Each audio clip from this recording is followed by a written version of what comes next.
Hello soul family. आज मैं आपके साथ कुछ अपने एक्सपीरियंस शेयर करूँगी। देखो क्या है कि कुछ डिवाइन फेमिनाइन को ऐसा लगता है कि बड़ा पेन है जीवन में, बड़ी दुख है यार।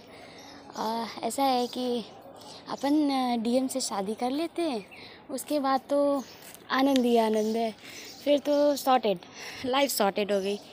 या फिर हमारे डीएम से हमारी शादी हो जाएगी तो फिर तो सारी प्रॉब्लम ही ख़त्म हो जानी है। लेकिन ये सबसे बड़ा मिथ है। इसका मैं आपको एक टेस्टिमनी देती हूँ। 2 साल पहले मैं भी इसी कंफर्ट जोन में आके मैंने डिसीज़न ले लिया था कि मैं अपने डीएम के साथ शादी कर लूँगी, क्योंकि फैमिली वाले बहुत टॉर्चर करते हैं कि हाँ जो भी, चलो ठीक है। फिर शादी होती है और स्टार्टिंग में तो हाँ ठीक है, बहुत अच्छा फेज़ है, लेकिन आप अभी उस चीज़ के लिए मेंटली प्रिपेयर नहीं हैं। आप एक स्पिरिचुअल लाइफस्टाइल जी रहे हो और आप मेडिटेट करते करते, स्पिरिचुअलिटी को फॉलो करते करते आप आए हो यूनियन तक आए हो, ठीक है। लेकिन अभी डीएम भी आप उस और वो फैमिली, वो आपको वहाँ पे एडजस्ट करना पड़ेगा। वो आपके साथ कोऑपरेट तब करेंगे ना जब आपको वो समझेंगे। ज़रूरी नहीं कि वो समझेंगे। अब आपको मेडिटेट करना है तो नहीं, वो कहेंगे कि नहीं नहीं ये सब फालतू की बकवास है। घर की प्रायोरिटी सबसे पहले होती है, जिम्मेदारी सबसे पहली होती है। भले उनके पास कोई काम नहीं, उनके साथ बैठ के गॉसिप ही करो, लेकिन उनको आपका काम फालतू ही लगेगा। अब हुआ ये था कि जैसे शादी तो कर ली थी, लेकिन कोलैप्स बहुत होने लगे थे। जैसे कि एक ही पटरी पे 2 ट्रेनें चल रही हैं एक ही टाइम पे। जैसे कि अभी टाइमलाइन किसी और चीज़ का है और हम करने का प्रयास कुछ और कर रहे हैं। मतलब ये है कि एक टाइम पे ऐसा हुआ कि मेरे डिवाइन मस्कुलाइन ने कहा कि ये सब छोड़ो, ये सब क्या स्पिरिचुअलिटी, 2-4 साल ऐसे एंजॉय करते हैं, रोमांस करते हैं, बच्चे पैदा करते हैं और अरे मटेरियलिस्टिक लाइफ मिली है, एक बार इसको एंजॉय करो। फिर उसके बाद तो अपन एंजॉय करेंगे स्पिरिचुअलिटी, फिर साथ में चलेंगे, फिर साथ में मेडिटेट करेंगे, ये वो। क्योंकि डीएम बहुत लॉजिकल होते हैं, उनको ये डिवाइन का जो रस है ना वो उन्हें नहीं मिला है। ये तड़प वही समझ सकता है जो डिवाइन के साथ बैठता है, उनके साथ जो जो जिन्होंने उनका प्रेम महसूस किया है, सिर्फ वही ये विरह समझ सकता है। अब उन्होंने जब ऐसा बोला कि आप डिवाइन को छोड़ दो, तो मेरे अंदर ऐसा लगा कि मेरी आत्मा किसी ने मुझसे मांग ली। मैं कंटिन्यू 1 घंटे तक रोई कि तुम मुझसे प्राण मांग लेते, तुमने परमात्मा को मांग लिया कि तुम उसे छोड़ दो। अब वो अंदर से आत्मा रो रही है कि हाँ मैं नहीं रो रही, वो आत्मा रो रही है। मैं ये नहीं बोलूँगी कि मेरी लाइफ शादी के बाद बहुत स्पॉइल हो गई। हाँ ये है कि मैं कहीं भी जा सकती हूँ, इंडिपेंडेंट हूँ, कुछ भी पहन सकती हूँ, हाँ सब कुछ है, लेकिन सबको लेके चलना है। अब इसका ये मतलब नहीं है कि आप सबको खुश करने के लिए लग जाओ। अब कोई सेटिस्फाइड नहीं है आपसे तो इट्स ओके, फाइन।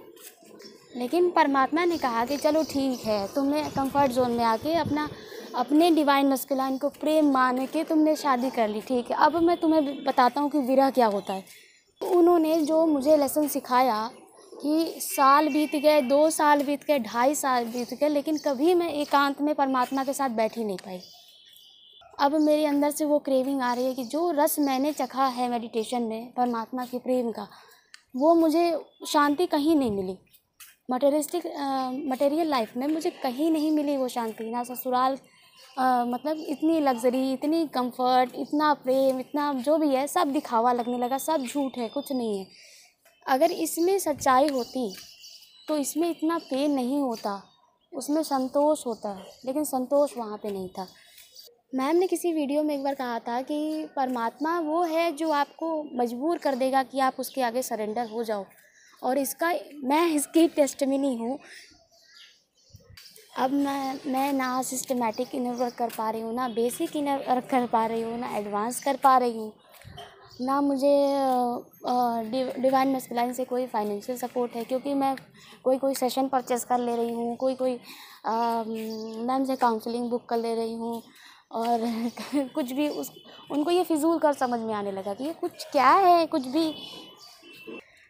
भी ये सब भटकाव है, ऐसे परमात्मा थोड़ी मिल जाता है, इतना आसान थोड़ी है परमात्मा को पाना।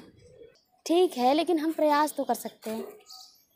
2.5 साल के बाद जब चीज़ें बिल्कुल बिखर गई, बिल्कुल ख़राब हो गई, ऐसा नहीं कि हम रिलेशनशिप में नहीं हैं, बिल्कुल हैं, लेकिन मुझे बैक टू उसी टाइमलाइन में फिर से आना पड़ा, उसी फेज़ को वापस, मतलब कि आपको अभी वो टाइम नहीं था। हाँ ठीक है, आप यूनियन में हैं, लेकिन अभी आप 3D यूनियन के लायक नहीं हैं।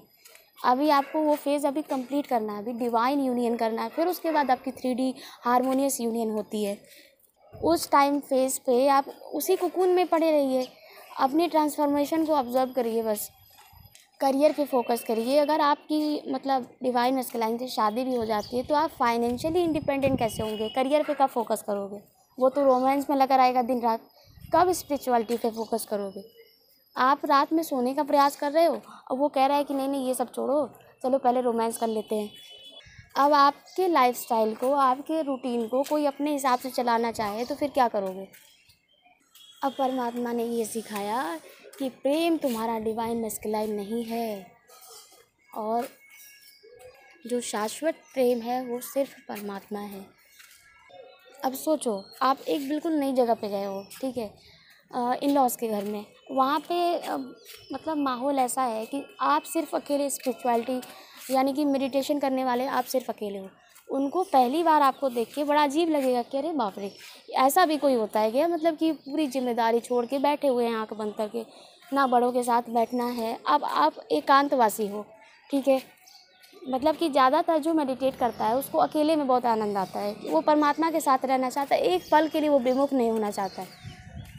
उसको ये सांसारिक बाधाओं से मुक्ति चाहिए, ये लोगों का मतलब कि कोई इंटरफेयर ना करे बस, कि हाँ तुम ये गलत कर रही हो, नहीं नहीं तुम्हें ये सब नहीं करना चाहिए, नहीं नहीं तुम भटक रही हो। अब वो कहेंगे कि सारी जिम्मेदारी छोड़ के अब ये एक समाधि में बैठी हुई है, ऐसे थोड़ी घर चलता है। लेकिन आप उनके साथ भी एडजस्ट करो, उनके लाइफस्टाइल के हिसाब से, और आप अपनी स्पिरिचुअलिटी भी बैलेंस करो, तो ये कोलैप्स होता है, ये साथ में बैलेंस नहीं हो पाएगा। तब तक जब तक आपको अपने डिवाइन मैस्कुलाइन का फुल सपोर्ट नहीं है, तब तक उनका परिवार आपको सपोर्ट नहीं कर सकता, क्योंकि आपको वहाँ समझने वाला सिर्फ वही है, आपका डिवाइन मैस्कुलाइन ही है।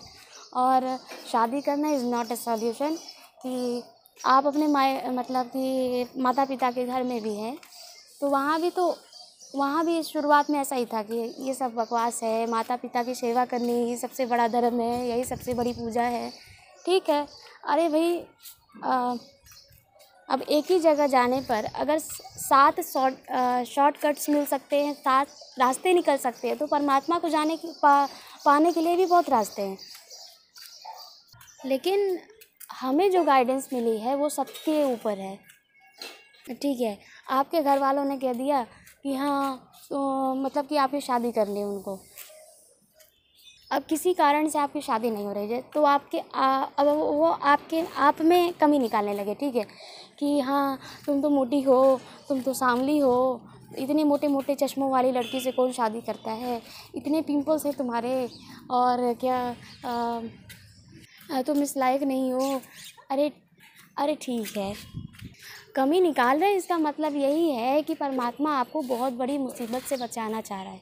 अब इसमें उसकी कृपा देखो कि वो नहीं चाहता है कि आपकी शादी ऐसी जगह हो कि जहाँ आपकी लाइफ और स्पॉइल हो जाए।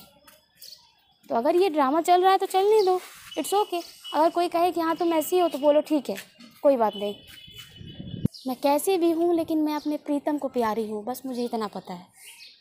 अभी जब वो ऐसा बोल रहे हैं तब आपको पेन महसूस हो रहा है, ठीक है, वो आपका इनर चाइल्ड वुंड है, सरफेस पे आ रहा है, पर्जिंग हो रही, ठीक है। किसी डिवाइन फेमिनाइन ने किसी ने बताया था कि जब आपको पर्ज हो किसी के कोई ट्रिगर पे तो आप उसको बोलो पर्ज कैंसिल, पहले तो उसको पूरा फील करो, फिर रिलीज़ करो, फिर बोलो पर्ज कैंसिल। अब वो इनर चाइल्ड वुंड वो है जब आपको पता नहीं था कि आपको पेन के साथ डील कैसे करना है। अब कारमा है तो उसको तो भुगतना ही है, ठीक है, उसको तो महसूस करना ही है। जो हमने किसी को कभी महसूस कराया कि हाँ किसी को जज किया है तो उसको कैसा महसूस होता है, किसी को दुख दिया है तो उसको कैसा महसूस होता है, तो वो तो हमें महसूस करना ही है। ठीक है। लेकिन हम बच्चे थे, हमें नहीं पता था कि उसको हील कैसे करना। बस वही जो पेन है वो बार बार ट्रिगर होता है, वही इनर चाइल्ड वुंड है। अब आप खुद पे डाउट करने लगोगे, लगता है कि मेरे अंदर ही सारी कमी है, मुझे ही सब एक्सेप्ट नहीं करते हैं। डिवाइन मस्कुलाइन भी एक्सेप्ट नहीं करता, वो भी ऐसे ही बोलता है कि हाँ तुम तो ऐसी हो वैसी हो। ठीक है, अगर डिवाइन मस्कुलाइन भी बोलता है तो हाँ बोलो ठीक है, कोई बात नहीं, क्योंकि वो अभी आपको एक्सेप्ट करने के उसमें नहीं है। क्योंकि सच्चा प्रेम वो है कि आप जैसे हो एज इट इज़, आप वैसे ही वो एक्सेप्ट करेंगे। चाहे वो आपकी फैमिली है, चाहे वो आपका डिवाइन मस्कुलाइन है, वो अनकंडीशनल लव आपके अंदर से आना चाहिए, तभी वो सामने रिफ्लेक्ट करेगा। अब सच्चा प्रेम परमात्मा क्यों है? जब भी आपको आपको बड़ी विपदा आन पड़ती है, बड़ी आफत आ गई, अब तो कहीं के नहीं रह गए, या फिर कोई भी जीवन में बवाल हो गया या कुछ भी हो गया, आप सीधे भगवान के पास भागते हो। हे भगवान अब बचा ले, हे भगवान अब रक्षा कर, हे भगवान निकालो इस मुसीबत से, मुक्त करो। हे भगवान क्यों ऐसा करते हो? क्यों शरणागत करते हो? क्योंकि सच्चा प्रेम वही है, सच्चा सुख वही है, और वही सब समस्या का समाधान है। ये माया उन्हीं की बनाई हुई है। ठीक है, आप अंदर से जो जूझ रहे हो आप ही समझ सकते हो आपका पेन। आपका डिवाइन मस्कुलाइन, आपके फैमिली वाले वो नहीं समझ सकते। ठीक है, तो ज्ञान देने सब आ जाते हैं, पर जिस पे बीतती है वही समझता है। ठीक है, वो बोल रहे हैं तुम अनवर्दी हो, तो बोलो ठीक है कोई बात नहीं। डिवाइन मस्कुलाइन बोल रहा है, ठीक है कोई बात नहीं। मेरा प्रीतम यानी मेरा परमात्मा मुझे हर हाल में स्वीकार करने के लिए तैयार है। आप जैसा अपने आप को चढ़ा दो, वैसा वो आप उसको स्वीकारो। ये है अनकंडीशनल लव। अभी कहोगे कि अब परमात्मा को सरेंडर कैसे करें, अब परमात्मा से प्रेम कैसे करें? क्योंकि हमने तो अभी तक यही प्रेम देखा है कि हम किसी को प्यार करते तो वो भी हमें सामने से प्यार करे, लेकिन हमें यूनिवर्स का प्रेम जो है ना वो महसूस नहीं होता। ठीक है, लेकिन आप बताओ, यहाँ तक पहुँचने में इतना आपने बचपन से इतना कुछ सहा है, ठीक है, स्पिरिचुअलिटी तक, अवेकनिंग तक आने के लिए यहाँ तक आपको किसने संभाला? आप प्रोटेक्टेड हो, कुछ भी है, अभी तक आप जिंदा हो, एटलीस्ट आपको किसने संभाला?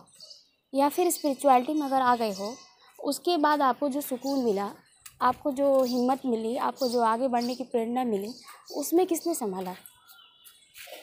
हम सारा प्रेज़ जो है वो मैम को देते हैं, क्योंकि मैम हमारी गुरु माँ है, और गुरु जो है वो भगवान का साकार रूप होता है। क्योंकि अगर आपको परमात्मा के दर्शन करने हैं तो आप अपने गुरु के पास चले जाओ। अगर मैम बोल रही हैं तो ये समझो कि कण कण में अगर परमात्मा का वास है तो कण कण से वही बोल रहा है। अब देखो परमात्मा कितना प्रेम करता है। आखिर क्या चाहिए हमसे परमात्मा को? जिसने सबको सब कुछ दिया, उसको हम क्या दे सकते हैं? अभी हम मंदिर जाते हैं, हमारी बड़ी लंबी लिस्ट होती है, हमें ये दे दो, हमें वो दे दो। कब तक भटकोगे, कब तक मांगोगे? घर चाहिए, पैसा चाहिए, गाड़ी चाहिए, और एक अच्छा सा बेटा चाहिए। ठीक है, कब तक मांगोगे? जिसके अंदर पूरा ब्रह्मांड समाया है, और जो ब्रह्मांड के कण कण में समाया है, उसको क्यों नहीं मांग लेते? सीधे बोलो ना कि मुझे कुछ नहीं। अरे खुद मिल जाओ अपने आप को ही चढ़ा दो, कुछ नहीं है चढ़ाने को, खुद को ही समर्पित कर दो, और बोल दो कि हे प्रीतम तुम ही मुझे मिल जाओ। अब इच्छाएं ऐसी ऐसी रख दोगे कि उसके लिए ऑब्सेशन आ जाएगा, फिर बोलोगे कि भगवान तो सुनता ही नहीं है जब तक इच्छाएं रखना बुरा नहीं है, स्पिरिचुअलिटी में इच्छाएं रखना ये ऐसा कोई पाप नहीं है कि आप इच्छा नहीं रख सकते, लेकिन इच्छाओं के प्रति जो आसक्ति है ना, उसमें दोष है। जिस दिन इच्छाओं के प्रति आसक्ति छूट गई, उस दिन सारी इच्छाएं पूरी होने लग जाती हैं। अभी आत्मा जो है वो परमात्मा को अपना प्रीतम मानती है, यानी कि वो आत्मा के परमात्मा जो है वो अपना पति है। ठीक है, क्यों? क्योंकि ये प्रीतम का प्रेम है। जो प्रेम हम पाने के लिए पूरे संसार में भटक रहे हैं, वो सिर्फ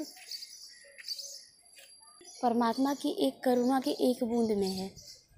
इसीलिए जब हम मंदिर जाते हैं ना तो सर ढक के जाते हैं। सर ढकने का एक अगर देखा जाए लॉजिक ये है कि जैसे हमारा जो क्राउन चक्रा होता है ना, वो नेगेटिविटी को एब्जॉर्ब करता है, सारी नेगेटिविटी वहीं से एब्जॉर्ब होती है, और और जो मतलब मंदिर होता है ना, वहाँ पे हर तरह की प्रेयर आती हैं, जैसे निष्काम भाव से, सकाम भाव से, हर तरह की प्रेयर्स रहती हैं। लेकिन हम दूसरी की नेगेटिविटी को एब्जॉर्ब ना करें, इसलिए वहाँ का रूल है कि आपका जो सर है वो ढका होना चाहिए। दूसरा ये है कि परमात्मा के श्री चरणों में अपना जो सर है वो झुका होना चाहिए, कि उन्हीं के चरण हैं, उन्हीं की चरण रज है जिससे हमें मुक्ति प्राप्त हो सकती है। अभी मैं परमात्मा के प्रेम को कुछ व्यक्त करने का प्रयास करती हूँ, जो अभी तक मैंने अनुभव किया है। जैसे कि परमात्मा वो प्रेम है जो कि अपने भक्तों के देखता है कि मेरे भक्तों के ऊपर बहुत कर्म का बोझ बढ़ गया है, ठीक है, तो उससे वो मुक्ति दिलाने के लिए, कर्मों के बोझ से मुक्त करने के लिए भक्त को वो अपने ऊपर सारे कर्म ले लेता है। नहीं तो फिर कृष्ण अवतार क्यों हुआ, राम अवतार क्यों हुआ, क्यों राम वनवास क्यों गए? वो क्या अयोध्या में राजा नहीं बन सकते थे? वो तो भगवान थे, वो चाहते तो राज सुख भोग सकते थे। लेकिन लोग कहते हैं कि हाय कैकेयी कैसी निष्ठुर थी, उसने अपने बेटे के लिए स्वार्थ में आके राम को वनवास भेज दिया।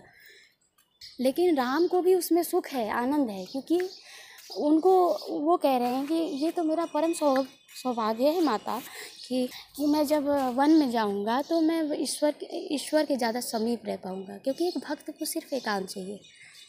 उसको ये संसार बोझ लगने लगता है कि नहीं, हमारे श्री राम जो हैं वो महादेव के भक्त हैं, ठीक है, उनको साधुओं का सानिध्य मिलेगा, संतों के जो आशीर्वाद मिलेंगे। उन्होंने बहुत ऋषि मुनि जो तपस्या कर रहे थे, राम के आने से पहले राम का नाम आ गया था। यानी कि जब वाल्मीकि जो थे, जो वो शिकार करते थे, जब वो शिकारी थे, तो वो मरा मरा बोलते बोलते उनके मुख से राम निकल आया, ठीक। राम के आने से पहले ही वाल्मीकि ने रामायण की रचना कर दी। अब सोचो, राम से पहले राम का नाम है, तो राम की कितनी महिमा होगी। राम वो करुणा के सागर हैं, वो प्रेम है, जिन्होंने सबरी जो थी, जो उनके जूठे भेड़ खाए उन्होंने, ठीक, और केवट की टूटी नाव थी, उसको भी तार दिया। रावण को अभिमान था, लेकिन अंत में उसकी एक ही इच्छा थी कि वो ईश्वर के हाथ से मरे, उनको भी तार दिया। अब पुत्र वियोग, पत्नी वियोग, और ये राजपाट से वियोग, माता पिता से वियोग, ये सब कर्म ही तो है जो परमात्मा ने अपने ऊपर ले लिए। अब बोलो, कृष्ण जो हैं वो जब मीरा पद गाते गाते वो मूर्छित हो जाती थी प्रेम में कि अब दर्शन नहीं हुए, अब गिरधर लाल जी नहीं आए, तो वो प्यारे नटखट नंदलाल, जिनके बड़े बड़े नेत्र, घुंघराले बाल, उनके स्पर्श से वो मीरा के सर को अपनी गोद में रख के सहलाते थे। वो प्यारी, उठ जा, ओ बावली। मतलब ये है कि आप एक स्टेप लोगे, परमात्मा आपकी तरफ 1000 स्टेप लेगा। कई कई भक्त तो ऐसे हैं जो 12 जून की जो गर्मी होती है ना, उनको सांसारिक जो भी भोग विलास है, ये सब व्यर्थ लगते हैं, ये सब बोझ लगते हैं, जो एक क्षण के लिए परमात्मा को दूर करे उनको वो विरह सताने लगता है। अब वो कड़कती धूप में बैठ के माला लेके जाप किए जा रहे हैं, अब मुझे कुछ नहीं पता। अब प्यारी लाडली जो राधा रानी इतनी दयालु हैं कि वो अपना आंचल लेके उनके सर पे खड़ी है। अब श्री कृष्ण जो हैं वो सूरदास जो पद गा रहे हैं, तो वो आलती पालती मार के, गालों पे हाथ रख के वो उनके पद सुन रहे हैं, बड़े प्रेम से उनको निहार रहे हैं। तो यही है कि परमात्मा जो है वो कण कण में है, कण कण से वो हमें देख रहा है। अब कहोगे कि परमात्मा तो बड़ा निष्ठुर है। अगर ऐसा है कि वो हमसे प्रेम करता है तो हमें इतना कष्ट क्यों देता है? तो क्या कर्मों के फल से परमात्मा वंचित है? क्या उन्हें कर्म दंड नहीं भोगने पड़े? हम तो उनका एक अंश मात्र हैं। लेकिन श्री कृष्ण का जब महाभारत का युद्ध खत्म हुआ तो कर्ण श्री कृष्ण के आगे आके शरणागत हो गया। अब वो बोलता है कि हे नारायण, हे कृष्ण, मैं अपना सब कुछ हार गया, सब कुछ हार गया, मैंने जीवन में सब कुछ खो दिया, अपना बल, अपना पौरुष। तो श्री कृष्ण कहते हैं तुम किसके आगे रो रहे हो? वो कृष्ण जिसके जन्म लेते ही उसके पीछे काल मंडरा रहा है, जिसकी प्रेमिका से उसको विरह सहना पड़ा, जिसकी माता से उसको विरह सहना पड़ा, जिसको अपना घर छोड़ना पड़ा, जिसको अपनी बंसी त्यागनी पड़ी, जिसको 101 गालियाँ सहनी पड़ी, जिसको लोग धूर्त, कपटी, छली कहते हैं, उस कृष्ण के सामने आप रो के आके रो रहे हो। अब कहोगे कि परमात्मा से प्रेम कैसे करना है, तो उस जैसे कि आप अपने डिवाइन मैस्कुलाइन से जब मिले तो आपको ऐसा तो नहीं है कि आपको एक ही दिन में उससे प्यार हो गया। हाँ ठीक है, लड़का है, क्या है पहले आप उसके साथ बैठे होगे तो उसको देखा होगा कि हाँ इसकी आंखें बड़ी खूबसूरत है, आंखें बड़ी नशीली है, हाँ इसके घुंघराले बाल हैं, हाँ इसका बड़ा मासूम सा चेहरा है। चलो ये तो फिज़िकल अपीयरेंस हो गया, ठीक है। लेकिन अब नेचर वाइज आएँ तो ये कितना भी कैसा भी है लेकिन मन का बहुत साफ़ है, जो बोलता है मुँह पे बोलता है, ठीक है। और कहीं कहीं तो वो आपको बिना कहे कुछ भी समझ लेता है, ठीक है। तो ऐसे ही परमात्मा के प्रेम को समझा जा सकता है सत्संग से। उनके साथ बैठो तो उनके बारे में सुनो, उनका चरित्र सुनते सुनते आपको उनसे प्रेम हो जाएगा। और हम कितनी भी साधना कर लें लेकिन बिना भक्ति के, बिना शरणागति के, बिना सरेंडर किए परमात्मा नहीं मिलता है। आत्मा का परमात्मा से मिलन यही डिवाइन यूनियन कहलाता है। और ऐसा कहा गया है कि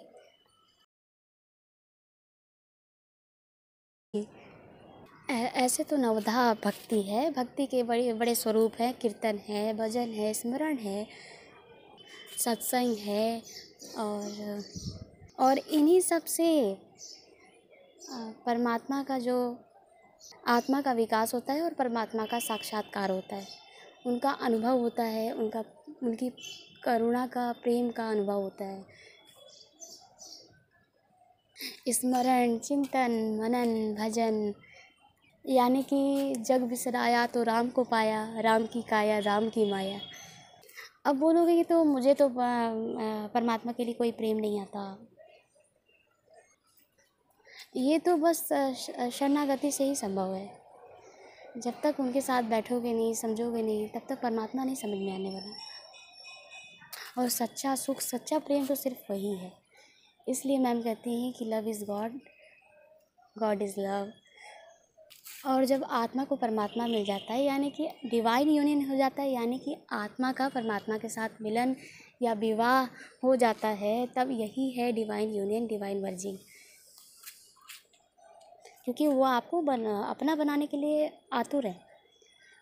परमात्मा बहुत पॉजिटिव है, इसीलिए तो उन्होंने माया बनाई, ताकि आप माया से थक जाओ, हार जाओ तो आके सरेंडर कर लो, क्योंकि उनको आपको दुखी नहीं देखना है। हाँ ये एक बात बताओ मुझे, जैसे कि आपका डिवाइन मैस्कुलाइन है, आप जिससे प्रेम करते हो, जिससे आपकी शादी होती है, अगर आप जिससे भी प्रेम करते हो, जैसे कि आपका डिवाइन मैस्कुलाइन है, लेकिन अगर कोई परिस्थिति ऐसी बनती है कि जब आपको घर में सिर्फ दाल रोटी खानी है, तो आप प्रेम में उसको भी स्वीकार करोगे। आप ये ब्लेम नहीं करोगे, नहीं नहीं मुझे तो अच्छा खाना है, 5 स्टार का होटल का खाना खाना है, रेस्टोरेंट का खाना है, ये डिमांड नहीं, ये प्रेम नहीं है, ये स्वार्थ है, ठीक है। लेकिन आप जो परिस्थिति है उसको अपने प्रेम के साथ हंसते खेलते स्वीकार करोगे। आप दाल रोटी में भी खुश हो, आपको कोई शिकायत नहीं है, क्योंकि अंत में जो है आपको वो संतोष ही चाहिए आपको। तो वैसे ही परमात्मा है, उन्होंने जिस भी हाल में रखा है, कोई शिकायत नहीं करना, जिस भी परिस्थिति में रखा है उन्होंने, प्रेम ही है, प्रेम है सिर्फ। यही शरणागति है, यही सरेंडर। हाँ ये है कि जैसे कि हम अभी नंगे पाँव चल रहे हैं, तो हमारे पैर के नीचे जो जितनी भी चींटियाँ आती हैं या छोटे जीव आते हैं, तो उनके मरने का भी दोष हमारे ऊपर लगता है। और जब तक कार्मा ज़ीरो नहीं होगा तब तक परमात्मा यूनियन मतलब यूनिवर्स डिवाइन मर्जिंग नहीं होती है, ठीक है। लेकिन मैम ने एक महामंत्र दिया था, अजपा जाप। अगर आप मन में आपके अजपा जाप चल रहा है, प्रभु का चिंतन चल रहा है, किसी भी भाव से नाम जप चल रहा है, कुछ भी चल रहा है, तो वो जो कर्म है वो शून्य हो जाता है उस क्षण के लिए। पहले के जो पास्ट लाइफ कर्म है वो भी ख़त्म हो जाएंगे, अभी जो प्रेजेंट में हो रहा है वो भी ख़त्म हो जाएंगे, और आने वाले भी ख़त्म हो जाएंगे। संचित कर्म प्रारब्ध सबका नाश हो जाता है सिर्फ एक अजपा जाप से, नाम जाप से। और बेटियों के ऊपर मतलब डिवाइन मैस्कुलाइन के ऊपर पितृदोष लगता है, और उसका नाम जप से वो निवारण भी हो जाता है। उस फेज़ में मैंने बस यही सीखा कि प्रेम, संतोष, सुख ये मटेरियल लाइफ नहीं है, ना यहाँ के लोग हैं। संसार सिर्फ माया है, सिर्फ झूठ है, छलावा है, दिखावा है। अभी कुछ लोग मुझे महसूस कर सकते हैं और कुछ लोग एक्सपीरियंस करेंगे। बस यही है कि जैसे कि जितने आदर भाव से हम अपने सम्मान को स्वीकार करते हैं, उतने आदर भाव से अपने अपमान को भी स्वीकार करना है, उतनी सहजता से। ठीक है, कोई कह रहा है कि हाँ तुम ऐसे हो तो ठीक है, कोई बात नहीं। अभी ये बोलो कि मैं तो दिखावा कम से कम नहीं कर रही ना, अपने आप से बोलो कि मैं कम से कम दिखावा तो नहीं कर रही। हाँ, मैं ऐसी ही हूँ, ठीक है। अब उसको एक्सेप्ट कर लिया आपने, तो अब उसको अपने वर्जन को हील करना भी आसान हो जाएगा। जब तक डीएम जो है, डिवाइन मस्कुलाइन, वो अवेकन नहीं है, तब तक तो अनकंडीशनल लव है नहीं है, सिर्फ लस्ट है, रोमांस है और सिर्फ स्वार्थ है। अब मैं ये बहुत कटु सत्य है कि कहीं कहीं डीएम को भी स्वार्थ होता है। मेरे डिवाइन मस्कुलाइन ने मुझे ये लेसन सिखाया कि तू मटेरियल लाइफ के लिए इतनी ऑब्सेस्ड है, ठीक है। तुझे जॉब चाहिए, तुझे पैसा चाहिए, इसलिए तूने कंफर्ट जोन में आके शादी कर ली, ठीक। अब वो इस कंफर्ट जोन में आके मतलब कि उसको मेरे साथ रोमांस करने, उसको अपनी ज़िंदगी जीनी, लेकिन उसको अपनी रिस्पॉन्सिबिलिटी नहीं निभानी। मतलब कि वो साफ साफ मुझे मिरर कर रहा था कि मेरी रिस्पॉन्सिबिलिटी सबसे पहले है कि मैं अपनी जर्नी को कंप्लीट करूं, और सबसे बड़ी रिस्पॉन्सिबिलिटी कि डेली अपना मेडिटेशन करूं, इनर वर्क करूं, अपने ऊपर काम करूं, ठीक है। और बस यही मेरा डिवाइन मस्कुलाइन मुझे लेसन सिखा रहा था इतने सालों में, और परमात्मा ने, इसीलिए मैंने बहुत प्रार्थना की और उन्होंने सुनी, ऐसा नहीं है, लेकिन समय लगा। बिना लेसन सिखाए तो वो कुछ करते नहीं हैं। इस चैनल पे ये एक्सपीरियंस कर रहे हैं कि कुछ डिवाइन फेमिनाइन है जो हाईली अवेकेंड है, ठीक है। वो एनर्जीज़ को सेंस कर रहे हैं और उन्हें चैनलिंग हो रही है, वो यूनिवर्स का मैसेज डिलीवर कर रहे हैं। जो भी है, आपकी जो इंट्यूशन है ना, यही आपका वेपन है, ठीक है। इस प्लैनेट पे जो एनर्जीज़ का वॉर चल रहा है ना, यही वेपन, यही इंट्यूशन आपको हेल्प करेगा इस किस कंडीशन में क्या डिसीज़न लेने और लाइफ को सिस्टमैटिक कैसे एग्जीक्यूट कैसे करने, ठीक। और राइट टाइम पे, राइट सिचुएशन पे राइट डिसीज़न लेना, ठीक है। और ये सब कुछ आपको यही स्पिरिचुअलिटी, यही मेडिटेशन, सिस्टमैटिक इनर वर्क, यही हेल्प करेगा यहाँ तक पहुँचने में। सिद्धि तो दूर की बात है, ये भी एक इच्छा हो गई, पहले परमात्मा तो मिल जाए, फिर तो सब कुछ, सारी शक्तियाँ, सारी मटेरियलिस्टिक थिंग, सब कुछ उसी में समाहित है, ठीक है। माना कि आपको जीवन में बहुत दुख मिले, आपने बहुत कुछ खोया है, ठीक है, लेकिन उसके लिए परमात्मा दोषी नहीं है। आप ये नहीं कह सकते परमात्मा बड़ा निष्ठुर है, वो तो सब कुछ देखते हुए भी हमें इस मुसीबत से बाहर नहीं निकाल रहा, ये है। लेकिन आप तो आज तक जब भी दुखी हुए हो, जब भी निराश हुए हो, हताश हुए हो, जीवन से हार गए हो, वो अपने मोह के कारण, ठीक है। कभी आपको किसी ने खोया, मतलब आपने किसी को खोया, तो आप वो जो आपको तकलीफ़ हुई वो मोह के कारण, मतलब कि सपोज़ कि आप जिससे प्रेम करते हो और वो परमात्मा के पास चला गया, ठीक है। अब आप भगवान को दोष देने लग गए, हाय मेरे जीवन में एक ही सहारा था जो मुझसे सबसे ज़्यादा प्रेम करता, तो परमात्मा ने उसी को मेरे से छीन लिया। लेकिन जो चीज़ पैदा हुई है उसको तो डिस्ट्रॉय होना ही है, ठीक है। तो इसमें परमात्मा की कहाँ गलती है? कैसे हम सारा ब्लेम परमात्मा पे डाल देते हैं कि वो बड़ा निष्ठुर है।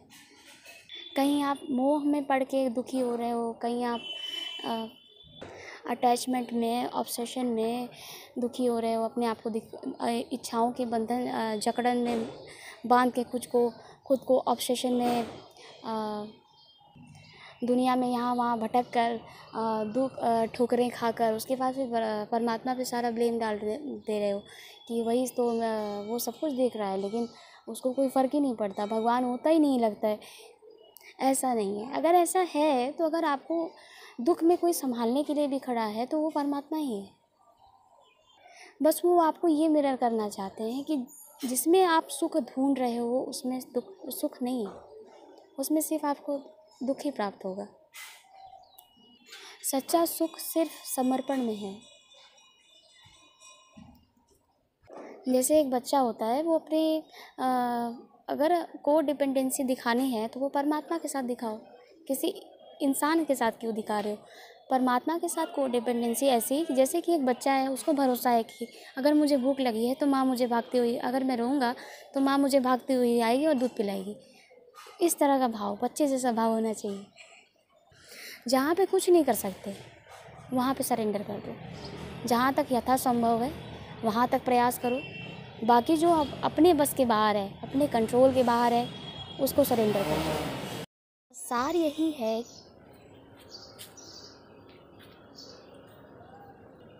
कि कभी भी कंफर्ट जोन में आके सोलमेट के साथ या डिवाइन मैस्कुलाइन के साथ, अनअवेकन डिवाइन मैस्कुलाइन के साथ शादी मत करना। क्योंकि परमात्मा ने आपको जो सिचुएशन दी है वो आपको स्ट्रॉन्ग बनाने के लिए दी है, ठीक है, और लेसन लर्निंग के लिए दी है। लेसन लर्निंग ये है कि जैसे कि हम नहीं चाहते कि सामने वाला हमारे साथ ऐसा व्यवहार करे, तो जैसा उसको महसूस होता है, उसको बुरा लगता है, वैसा व्यवहार हम भी किसी के साथ ना करें। बस यही कार्मा लेसन लर्निंग है, और जो सिचुएशन है वही सही है। कंफर्ट जोन में आके कभी ग्रोथ नहीं होती है, ग्रोथ रुक जाती है। और आपको इस सिचुएशन से वर्स्ट सिचुएशन मिलेगी, लेकिन इससे बेहतर नहीं मिलेगी। इससे बेहतर सिचुएशन पाने के लिए परमात्मा की कृपा सबसे ज़रूरी है। तो बस उनका हाथ थाम लीजिए और कहिए, हे नाथ, मैं तुम्हें भूलूं नहीं। क्योंकि परमात्मा का हाथ थाम लिया तो वो हाथ छोड़ेंगे नहीं। जो करते रहोगे भजन धीरे धीरे, तो मिल जाएगा वो सजन धीरे धीरे। Blessings to you all. Love you. God bless.